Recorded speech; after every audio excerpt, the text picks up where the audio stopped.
It's the end of my 6th grade year in May of 2018, and I'm on this field trip touring a museum where, out of the corner of my eye, I spot a strangely familiar face to me, and in an instant I come to the conclusion that I've just come eye to eye with one of the members of a famous family on YouTube whose story, let's just say, turns out to be pretty horrific in the end. But to tell you how I got here, let's take things back to the start of the day where me and my classmates are on a bus headed into the big city for a field trip that we look forward to every single year. You know, we're excited and we're not thinking much of it. The field trip starts out just as it usually would, right? We get assigned to a certain group of our peers who we're going to stay with throughout the length of the day. And we're just going around touring all these different exhibits, you know, playing around with the interactive stuff. And it's just a really fun day so far. But as I'm walking around the inside of the building with my group, I spot someone from afar whose face looks very familiar to me. And I cannot keep my eyes off this other kid's face. And within seconds, it registers with me that I've just seen one of the kids who is on this YouTube channel, this family channel at the time called 8 Passengers, right? That channel is no longer around, and we'll get around to why that is very shortly. In this moment, I'm like, holy fucking shit. As I'm watching them walk away, you know, I go to my peer group and I tell them that I've just seen the eldest brother and sister with their dad from the channel.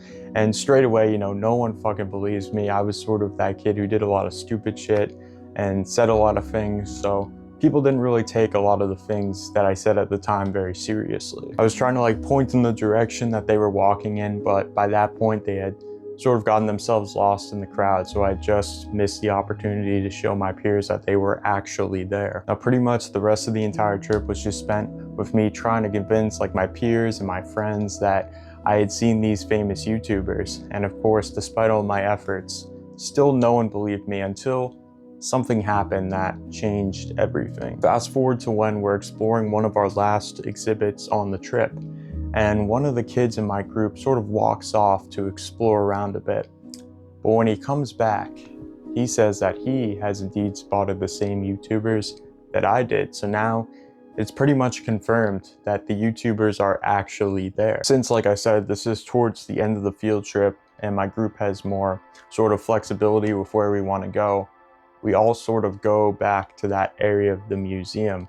And lo and behold, the brother, the sister, and the father are there sitting on this like bench facing away from us, looking at this like contraption within the museum. Because I was the guy who spotted them, and I think because of that, a lot of the kids in my group assumed that I was this big fan of the channel, which I really wasn't. I just seen a few of the videos. They're all trying to get me to say hi to them. I sort of held off on it. I think I was a little nervous, but also I assumed that they probably get that a lot, so they might be a little bit annoyed.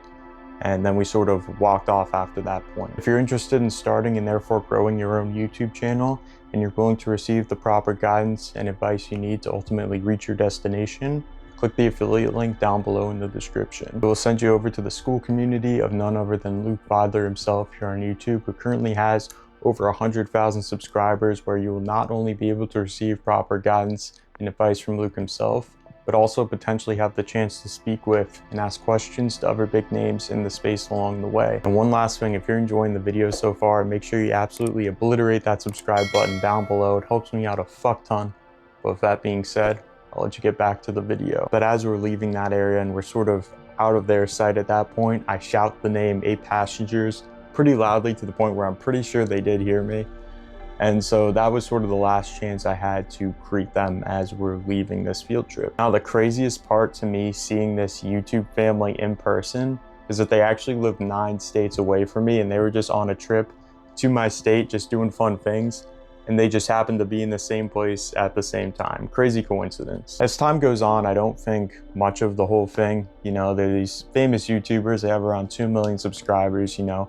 I've seen them from time to time, you know, it's all cool, but it's nothing spectacular. As time went on, I started to see more stories pop up about them, specifically about the mom's abuse towards the children, especially the abuse she put towards the son who I made eye contact with that day. Supposedly, she had forced that son to sleep on a beanbag for months as punishment instead of a bed. She would not pack her younger kids' school lunches if they forgot to pack theirs, you know, the day before.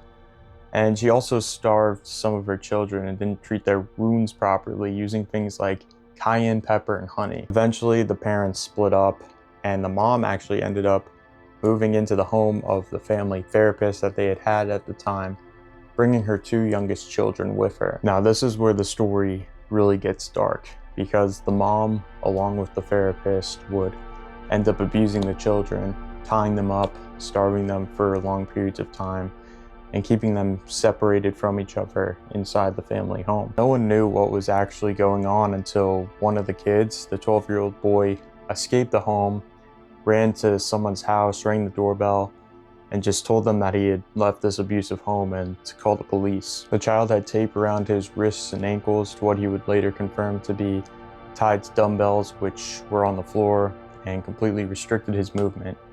He was malnourished and he was covered in bruises and scrapes. The police later on found the other child locked inside the home, like I said, inside this big house full of tons of room that were almost like compartments. And the child was also, very malnourished and wasn't really speaking to the officers no matter how much they tried, but would only speak if concerned about their mother finding out about the officers being inside the home. Eventually, the child finally started communicating once they gave her some pizza, which she ate an entire pizza and a half. Really shows the level of starvation that the parents were putting her through, along with like a milkshake, I think. And then the parents were arrested and sentenced to 4 years in jail for aggravated child abuse. Eventually, the children were obviously taken to the hospital. Then they were transported to a child and family services place under their custody. And then they were finally in the custody of their father again. Since then, the older children and the father have been pretty open about speaking about what the mother did to them during the time of the YouTube channel being pretty popular. And it's been featured on TV shows like Good Morning America, A&E, and it became like a really big story for all the wrong reasons. In conclusion, guys, the main message of this story is to not believe everything you see. Not make such quick assumptions about people just based off, what's visible to you, and to understand that people's negative actions could have very strong reasoning behind them that we just don't know about. They seemed like the perfect white picket fence YouTube family who was able to make a wealthy living off of doing something they supposedly seemed to love doing. But little did we know that there was a lot of abuse going on behind the scenes, and there's essentially a family being ripped apart because of this mom. The fact that I saw these 3 members from this family YouTube channel just out and about like that when they live so far away from me is just crazy in and of itself. And I sort of felt very compelled to share this story with you guys because I believe there's a very valuable lesson to extract from it. Anyways, I hope this video maybe helped some of you out there, maybe informed you that even things that may look perfect on the outside may have very negative things going on that we are not able to see ourselves. And it could explain someone in your life whose actions are very negative. There could be factors contributing to that we just have no idea about yet, right? Anyway, as always, keep putting in that work towards becoming at least 1% better each and every day, and I'll catch you in the next one. Stay grinding.